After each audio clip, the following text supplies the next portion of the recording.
A single fist slammed the oak conference table just moments before the HOA board's stunned silence. The old rustic cabin on Lake Clearview was mine, inherited from 3 generations of my family, a refuge built by my grandfather with his own calloused hands. Yet here stood HOA Karen, pampered, self-important. Her designer heels clicking like gavel strike keys, she announced to the assembled neighbors that she had quietly transferred title of my family's sanctuary to her spoiled son. Gasps rippled through the room. Incredulous glances ricocheted from one neighbor to the next. Her son, the same entitled brat who once clogged the community pool with leftover barbecue grease, now had legal claim over my ancestral retreat. In that moment, everything I thought I knew about justice shattered under the weight of her arrogance.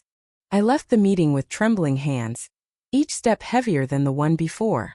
Back at the cabin, I discovered fresh stakes driven into the shore plush, embroidered no trespassing signs bearing Karen's ornate HOA seal.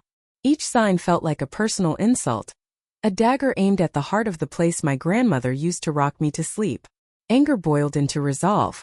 That night I pored over deed records in the dim glow of a weathered lamp, uncovering a cascade of forged signatures, forged county stamps, and unreported HOA meetings.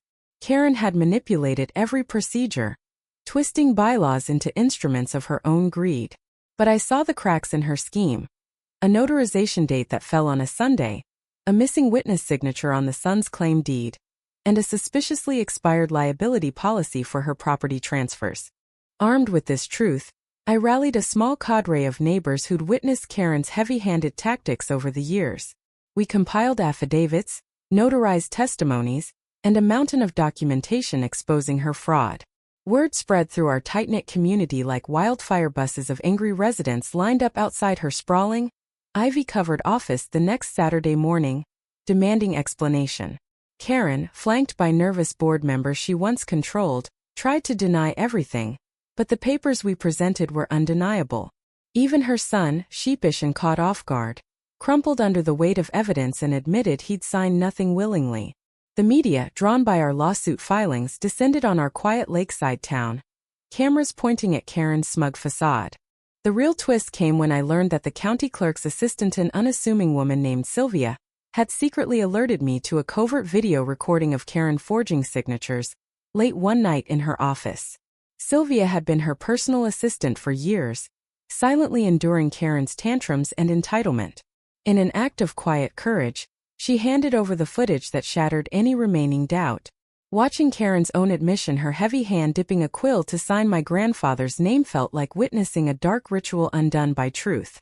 Confronted with Sylvia's testimony and undeniable video proof, the HOA board had no choice but to vote to nullify Karen's deed transfer. The courthouse steps where I filed suit became an altar of small victories, each gavel pound a heartbeat of vindication. The showdown arrived on a rain-soaked afternoon, when Karen summoned me to her gated office under the pretense of negotiation. As thunder rumbled overhead, I drove the tractor I'd repurposed for work around her property lines, once hers alone, now reclaimed by rightful deed. With neighbors watching from a respectful distance, I rolled the heavy wrought iron gate to a halt and parked the tractor's bucket against it, sealing her office driveway behind an unmovable barrier erected on my land. Her face twisted from triumph to panic as she realized her own lawbreaking had led to this poetic justice. Her professional sanctuary, once off-limits to the world, entombed behind a fence built by my reclaimed property. Cameras flashed, reporters scribbled notes, Karen sputtered accusations, but her voice was drowned by the roaring wheels of my tractor and the collective approval of a community long bruised by her reign. Even then I didn't gloat. I offered Karen a choice. A fair mediation session to restore both our properties and move forward, or the knowledge that I would keep her office sealed until she publicly apologized and made restitution. She chose apology, her lips trembling as she read aloud a statement acknowledging her deceit, her greed, and the pain she'd inflicted on families who simply wanted peace by the lake. I watched her shoulders slump, the same shoulders that once stood rigid with entitlement, now bending under the weight of her own words. As the rain subsided, we emerged from failure into an inspiring dawn. The gate swung open, the cabin's dock lights flickered back on, and the community gathered for the first time in years for a lakeside potluck, unified not by HOA Karen's rules, but by our shared determination to protect what mattered most: honesty, fairness, and neighborly respect. Children splashed in the shallows, older couples swayed to folk music, and Sylvia stood beside me, her quiet bravery celebrated as the spark that ignited our victory. Though Karen remained in the margins of our memories, her downfall served as a lasting reminder. Power wielded without integrity can always be reclaimed by truth. The moment the last reporter's flash stuttered out, a hush fell over the crowd lining the gravel road beside my reclaimed property line. I gripped the tractor's steering wheel, the leather worn smooth by years of dawn spent hauling lumber, and felt a quiet satisfaction at how far we'd come.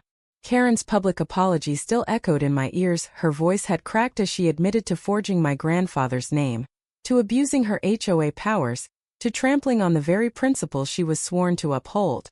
Yet beneath that apology lay the unsaid admission that she had underestimated the community she'd thought she controlled. As the media caravan drifted away like a feeding frenzy finally sated, neighbors trickled forward, offering firm handshakes and sly grins. Even the town council members, once cowed by Karen's ironclad rule, clapped me on the back in solidarity. Sylvia lingered beside me, her gentle smile warming the damp morning air. She'd been the catalyst, the quiet witness who risked everything to hand me the video proof. Now, with her elbow brushing mine, I knew our alliance had sparked a transformation that extended far beyond my cabin's dock lights. We spent the next week organizing a town hall meeting in the community center, that humble brick building Karen had once monopolized for private HOA fundraisers. This time, the agenda centered on rewriting our bylaws to include transparency clauses, clear signature witnesses, and term limits for board members. I watched as Sylvia stepped to the podium, her normally soft-spoken tone carrying a firm authority as she outlined each proposed amendment. Karen sat in the front row, shoulders slumped, her usual emerald suit replaced by a demure gray dress, her aura of untouchable power reduced to a cautionary tale. When the floor opened for public comment, requests poured in. A noise ordinance revision, equal access to lakeside amenities, a citizen oversight committee. By the meeting's end, we had unanimous approval for reforms that would bind any future HOA president as surely as my tractor's bucket bound Karen's driveway.